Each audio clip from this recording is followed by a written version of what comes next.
Piper was pretty good about that. They want people to kind of stay on for the 2 years, and they're happy to support you if you don't. There were even some analysts who kind of stayed on for, I guess this was a very specific case, but they just stayed on for a few months after their contract was up because they hadn't found a job. And they're like, well, listen, like, we're happy to still have the help around, while you recruit. There's not going to be a bonus attached this year, so don't stay on forever.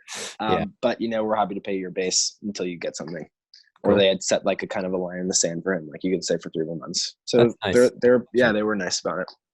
It was different. Maybe it's changed a little bit. When I was back, way back in my days, this is like 02 to 04. I had to do everything like secrecy, all my private equity recruiting, and it was.